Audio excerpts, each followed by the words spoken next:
हार के बाद शुभमन गिल ने एक्चुअल में टीम इंडिया के लिए जिम्मेदार किसे ठहराया है। जी हां, इंडिया लॉर्ड्स में हारी तो Shubman Gill post match presentation में आए और क्लियरली बातें कही। बताता हूं क्या कुछ कहा। सबसे पहले तो ये कहा कि देखो, जो 5 दिन से हमने क्रिकेट खेला ना, बहुत प्राउड हूं दोस्त, क्योंकि लास्ट सेशन तक पहुंचा, लास्ट विकेट तक पहुंचा और जहां तक वो मेहनत की गई उस पर आप कैसे गर्व नहीं करेंगे। उन्होंने क्लियर कहा कि देखो, मैं तो बहुत ज्यादा कॉन्फिडेंट था कि हम चेज कर लेंगे, क्योंकि बैटिंग बहुत बची थी, लेकिन जिस तरीके से इंग्लैंड अटैक पे अटैक करता गया, जिस तरीके से उसने कमबैक किया, वो कमाल था। हम चाहते थे कि कुछ 50-50 रन की पार्टनरशिप आ जाए हमारे टॉप ऑर्डर में, लेकिन नहीं, टॉप ऑर्डर हमारा फेल हो गया बुरी तरीके से। हमारा टॉप ऑर्डर खेल ही नहीं पाया और इंग्लैंड वालों ने हमसे बहुत बेहतर खेला, है ना। देखो, उम्मीद की बात करोगे तो उम्मीद तो हमेशा रहती है, जब तक एक बैट्समैन बैटिंग कर रहा है वहां पर तो उम्मीद रहेगी, क्योंकि टारगेट इतना बड़ा नहीं था। महज एक 50-60 रन की पार्टनरशिप आ जाती तो हम जीत जाते। फिर बारी आई जड्डू की। भाई साहब, जडेजा को कुछ समझाए थे, सिग्नल विग्नल भेजा था कुछ अंदर से, तो गिल ने कहा कि भाई जडेजा ऑलरेडी बहुत ज्यादा एक्सपीरियंस है, तो उसे कोई मैसेज देने की जरूरत नहीं है। वो जितनी काबिल बैटिंग कर रहे थे, टेल के साथ जिस तरीके से बैटिंग की, देखो हम तो टेल एंडर्स को सिर्फ इतना बोलते हैं कि आप जितना पॉसिबल हो इतना लंबा बैटिंग करो।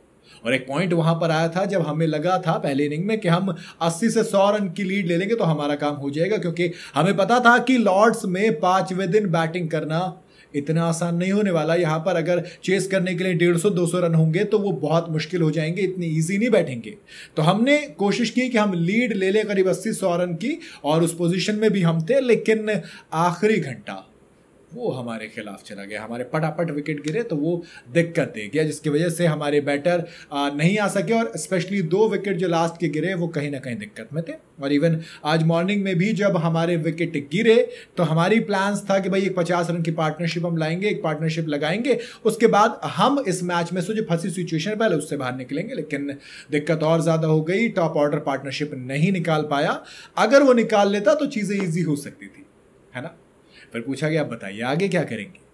कहा कि देखो, सीरीज का स्कोर कार्ड ना एक्चुअल में नहीं बता रहा था आपने कैसा खेला है, और ये हकीकत बात है। जिस तरीके से इतना काबिल क्रिकेट इंडिया के लोअर ऑर्डर ने खेला है कि आप कहेंगे कि आगे जाओगे ना ओल्ड ट्रैफर्ड में तो आप कहोगे कि इंडिया की बैटिंग बहुत डेप्थ में है।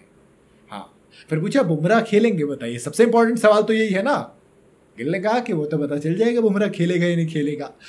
फिलहाल तो यही है भैया कहानी। ओल्ड ट्रैफर्ड जाएगी। ओल्ड ट्रैफर्ड से पहले लीड्स में हारे, लॉर्ड्स में हारे, एजबेस्टन में बर्मिंघम की बादशाहत हमने खत्म की। सीरीज फिलहाल तो 2-1 से इंग्लैंड आगे चल रहा है, और कहानी अब ओल्ड ट्रैफर्ड में शुरू होगी। उम्मीद करूंगा जिस तरीके से बुमराह, सिराज और जडेजा ने इस टेस्ट मैच में खेला है, हमारा टॉप ऑर्डर भी समझेगा कि भाई साहब क्या करना होता है। बाकी आप शुभमन गिल की बात से कितने सहमत हैं, क्योंकि मैं तो 100% हूं। मेरे ख्याल से मैच आप हारे वाकई में टॉप ऑर्डर की वजह से है।